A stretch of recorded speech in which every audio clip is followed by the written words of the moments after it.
Hi, and welcome to H3 TV. We meet with you every week to talk about disruption. What do we do to deal with our professional, personal, and sometimes literal disruptions? How do we stay hopeful, healthy, and happy? I try to come to you every week with a new guest and some new tips and ideas to encourage you on your journey. We know life can be hard, and so we gather here every week to encourage one another and share tips. We love when you let us know where you're listening from. Tell us who you are, where you're listening from, and feel free to leave a comment or a question at any time. Today, I have the privilege of having my new friend Kelly with me. Please help me welcome to the stage, Kelly. Hi, Kelly. Thanks for being here. Thanks, Annie. So happy to be here. Thank you. Hi, everyone. Glad to have you. So tell us who you are. Who are you? What do you do? Where do you live? All the good things. Oh, okay. My name is Kelly Mason. I'm based in Los Angeles. I also work out of Canada, Vancouver. I'm a systems builder. I've built an academy called Kula Paradise, Kula. And I'm also a filmmaker, and I'm a mom, and I am a healer. Awesome. Beautiful. So primarily in LA or primarily in Canada or kind of an even split? Well, both. This year I'm going to be producing a feature that we're planning on filming in Canada. I also have a series that we're shopping around to the streamers right now that we will be shooting down here in LA. But mostly I'm invested in my academy, in the Kula Paradise Academy, where I teach people about clarity, self-regulation, and long-term decision capacity. I think that is so important in this day and age, as we know, with the very disoriented world, that we can provide steps, clear steps to really know who we are, so that we know which step to take each day as we get out of bed.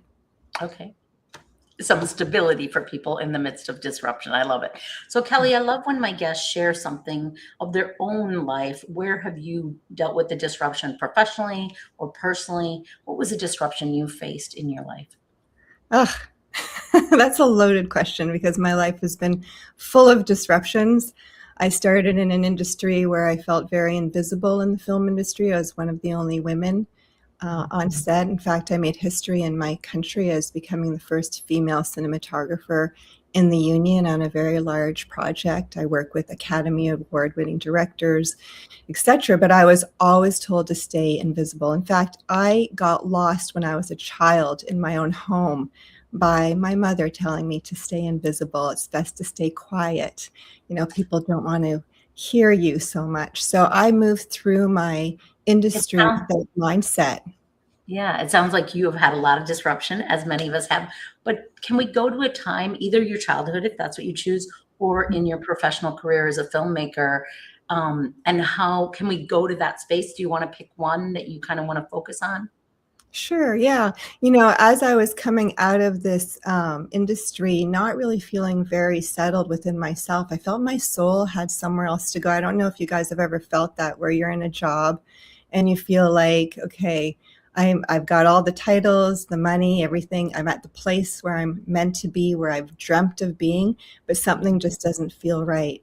That happened for me. And what happened was I actually had source or spirit or God throw me down literally off of a galloping thoroughbred racehorse going full gallop on the beach in Tobago, West Indies. So that was a major disruption, which was so fantastic because it brought me into the power to be able to heal. It took 10 days for me to get to medical help. I broke my arm right off at the base of the ball joint. It was on my back for 10 days.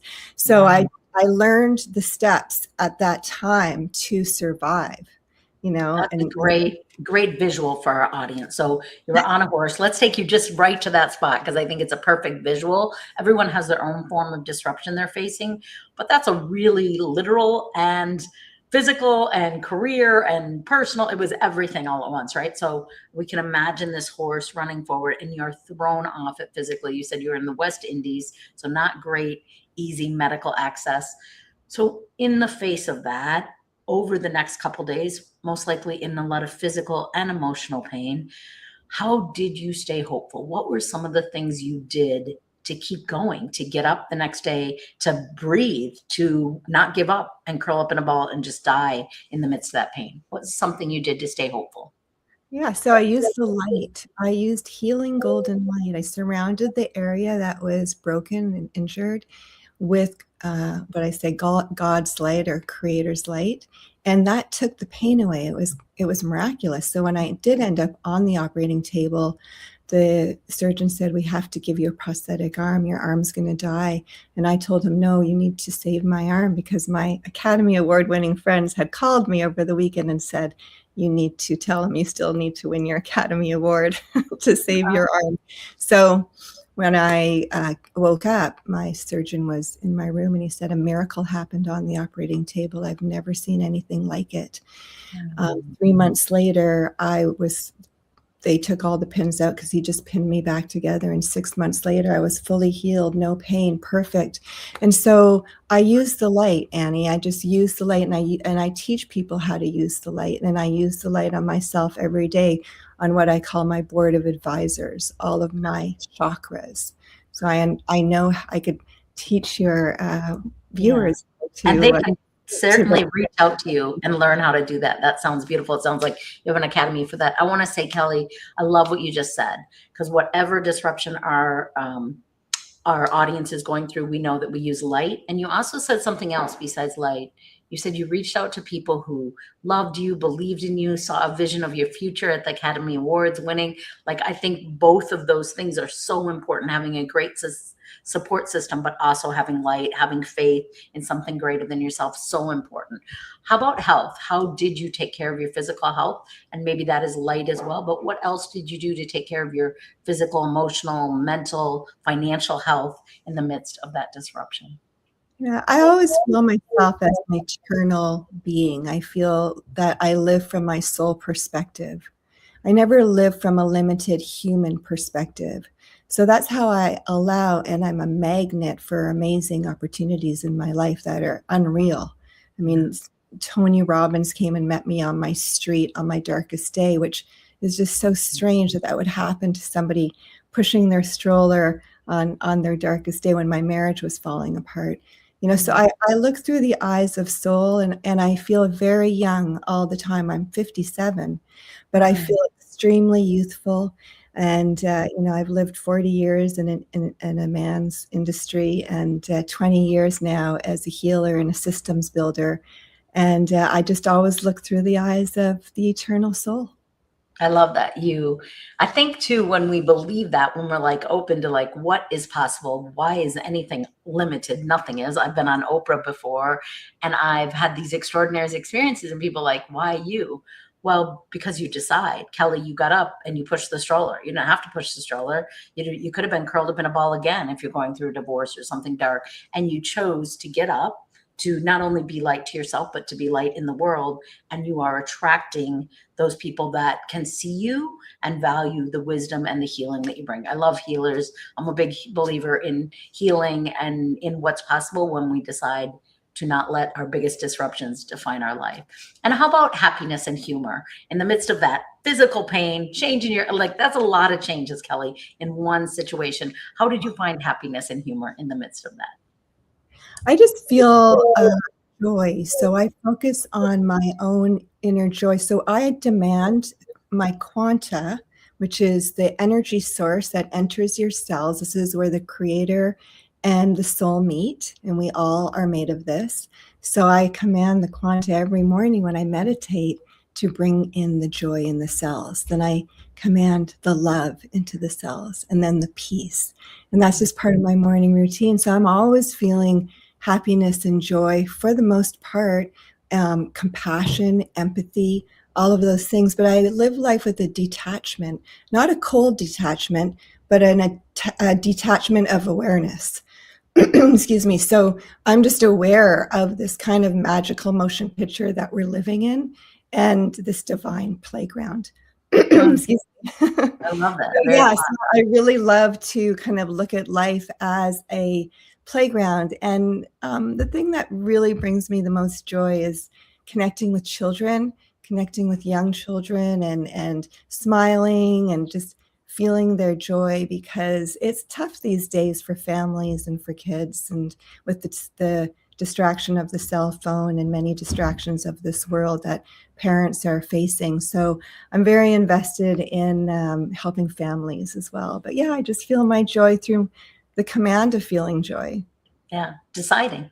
I don't need anything on the outside to give me joy. I cultivate my own joy. Yeah. Sometimes when we have a vision for our lives and what we're supposed to do or where we're going or wherever we're going to be, we romanticize. I certainly romanticize like how smooth it's going to be, how much people are going to love me, how great it's going to be.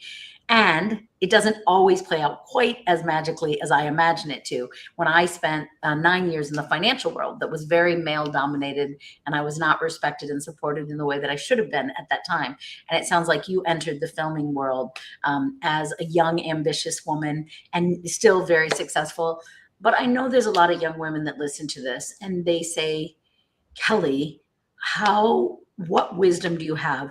Talk to a woman 20 years younger than you. Talk to a woman, talk to your younger self. What would you say to prepare you for everything that you've faced, though we feel young over the years of experiences and travel and engagements? What wisdom would you give to your younger self or to young women that are listening to us that are surprised by the lack of support that they feel in maybe an industry that's still male dominated? Thank you for that question, Annie. You know, it really comes down to self-realization, and this is something that you can begin at a very young age. What does that mean? That means that, like I call it the trilogy formula, there are 3 aspects to yourself. You have your human self, which is your costume, the body you're wearing, the characteristics, that you have, your environment, your family, your social connections. Then you have your eternal soul. This is the second part of the trilogy. And this is where you are led through your soul contracts and soul assignments. And the third part of the trilogy is source, which is your higher self connection or God connection or whatever you want to call that. And so just be aware of all 3 of those, because when you know that you have 3 aspects, like a tripod of yourself to hold yourself up. If you're feeling weak in your human self, you can rely on your soul, you know, when you speak to your soul and ask your soul to lead you. And if you're feeling that you can't connect with your soul, then you can reach out to that higher part of creation, whatever you want to call that, spirit, God. And if you don't identify with that at all, then you can just be aware that self-realization is the journey in this lifetime. So if you're just starting out somewhere, be curious, be detached. Don't try to force anything, because often when we let go of things, a better scenario comes to us. So that's what I would say. Keep moving forward. I think I always like to make it simpler for our listeners. So I think she said 3 things there. I think, Kelly, you said 3 things. I think, first of all, be aware of yourself. Second of all, be aware of your source. For me, I believe in God. I'm a Christian. I believe in Jesus. And I know that he created me with great gifts. And then third, you said, be curious. And I always say, like, curiosity starts to die at about 3rd grade for most people. And it breaks my heart because I love that you love kids. I'm a huge lover of kids. I'm like, kids don't think it's weird to smile and be happy all the time. I am choosing to be happy. People are like, you're in denial. I'm like, whatever. You are angry all the time. Like, I don't want that for my life. I choose to look for the good, be the good, spread that light. Kelly, I know you work with so many extraordinary clients. So what I'd love to hear from you is a story of somebody you met here, maybe in a lower point in their life. There you go. At a lower point in their life, and they worked with you and they found hope. Because I think sometimes when we give in to the negative or the anxiety of the world, we lose all that we are created to be, like you're talking about. So do you have a story of a client you've worked with, or a group, a family, or a group of clients or company where you moved them from here to here? And can you tell us a little bit about that? Yeah, for sure. Thank you, Annie. Yeah, I worked recently with a woman who was ready to give up on her marriage. She'd been married 20 years with 4 children, and she just got to the point where she was bored. She just felt like it wasn't really stimulating her. She wasn't happy with her husband. He had kind of checked out of the marriage, and she was ready to give it all up. And so I was able to work with her over a very short period of time, and I'll allow her to have a different perspective around herself. And I took her back to the beginning of the relationship. And we reignited why they got together in the first place. And then we spoke about how she could reshape her future. And then we understood how all of the children fit into the scenario. And when she returned, we had gone on a 4-day retreat. And when she returned to her home, 3 or 4 days later, she wrote me and she said, my marriage is completely turned around. I'm so in love with my husband. I can't even, it's amazing. I can't even believe it. She was just so grateful. So, it really is about the perspective and not knowing how to see your blind spots. Because I'm highly intuitive, I have the ability to see, hear, know, and feel everything that has happened in your childhood, in your traumas, and all of that. I was able to go and take a look at her and what was kind of blocking her in her mind and in her heart. And so I have, excuse me, an advantage that way. And I was also able to take a look at her husband as well and understand what he needed. So I was able to give her that information that saved their marriage. That's beautiful. That's really beautiful. Did you save your own marriage? You said earlier you were getting ready to get divorced, or did you not? Did you save your marriage? So the father of my children and my ex and I are best friends. Oh, nice. Yeah, so we have a really great situation, and yeah, so it was never, sometimes we have to redirect. I don't believe in failure. I believe that sometimes we just need to go our separate ways for a little while and then come back, whether it's as friends or whether it's just as a memory, but hopefully a good memory, right? If we can, again, shift the perspective and understand that everything is happening for us and that we are really in a blessed world where we are taken care of by Jesus, by God, by the masters, whomever you believe in. We're led. And I've seen that firsthand in multiple situations. Well, and I do think sometimes you're not meant to stay married, but if you can be, especially if you have kids, if you can be friends, if you can want the best for each other, that's beautiful, beautiful, beautiful. Okay, so we're kind of winding up here, Kelly, and I want to know, I know that my listeners are facing disruption. They privately message me. I always encourage you, leave comments, leave questions, message us privately, myself or Kelly, and we're here to support you on your journey. But if you could just give them one piece of wisdom, what do you want our listeners to know? What do you want to encourage them with today? We have this opportunity here to expand and ascend. Okay, what does that mean? That means that we are given struggles, we are given opposition. This is actually happening for us to grow. So when you see something come up that is difficult, it's an opportunity to look back inside yourself and to take time to slow down and get to know yourself a little bit more, journal, meditate, take a walk, whatever that is. But know that it's not a bad thing that's happening to you. Like I said, there's no such thing as failure. There's only redirection. So give thanks right now for those disruptions and those struggles that you're dealing with. If you're in the middle of it, you're in the perfect place. You're exactly where you're meant to be. Even if you are very vulnerable, you may not have money, you may not even have a home to live in. I know that will change for you. This is temporary, and this is just meant for your growth, and you will look back, in the future and give thanks for that. So hang in there. She's here encouraging you. Get some good support system. Stay. Like, I always think we get stuck in it when we focus so much on the present rather than what's possible. And I love how you said in the beginning, like, you have this vision for your life and you're doing it. So also I wanted to ask you, since you're going to win an Academy Award, what is going to be, if you have not already won an Academy Award, what is going to be the genre of movie that will win an Academy Award for you? So my audience can look for it and cheer you on. Oh my gosh. It's actually a dark satire comedy.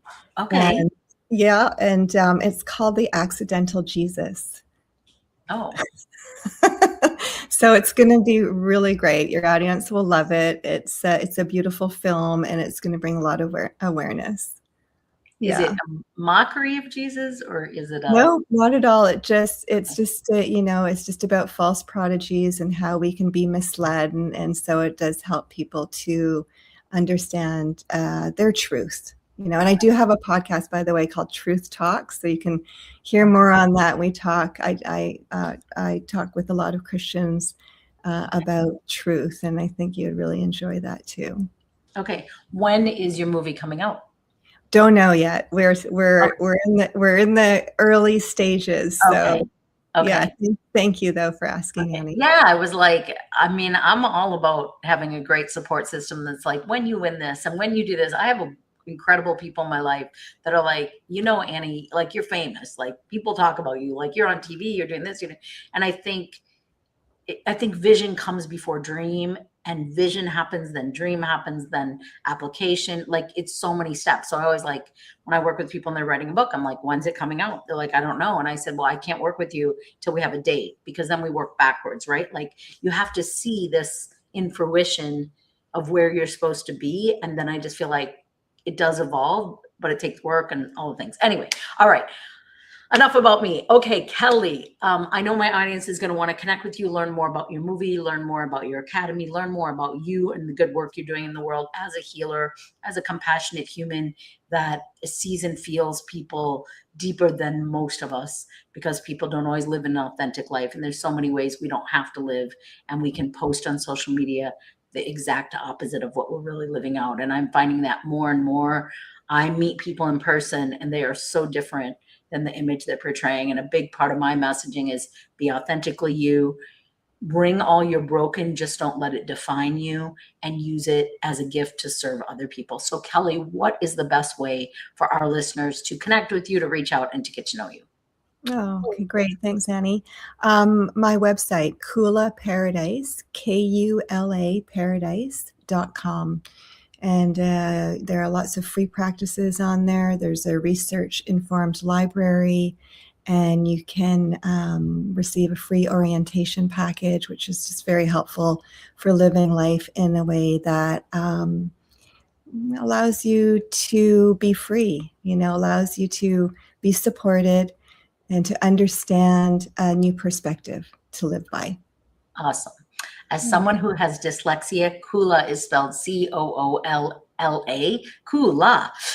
So I'm going to ask you, Kelly, please put it in the comments on all of our things so people can just click on the link and they can find you and all your good information. And we can do that after the show. But thank you so much for being with me. You don't have to do it right now. I know you spelled it. Coola. I know it's not. It's not. It's K something. And I'll tell you what that means. Kula means it's Sanskrit, which is the oldest language, and it means family or community in Sanskrit, and it's spelt in Sanskrit as the infinity sign Oh, okay. with the heart underneath. Isn't that beautiful? Oh, that's very beautiful. And I know it's not spelled the way. I'm just saying my dyslexic brain, if I have dyslexic listeners, are messing the letters up. Even though you spelled it perfectly, I'm still going to ask you to share the link so it's easy to just click on it and find out more about you, about your academy, about working together. So thank you so much for being with me today. Thank you for sharing some of your wisdom with our listeners. Thank you to our listeners for being here. Make sure you comment, say hello, tell us where you're listening from, and ask questions to myself or Kelly in any way we can support you on your journey. Take care. Thanks, Kelly. Okay, thank you, Annie. Bye, everyone. Fun.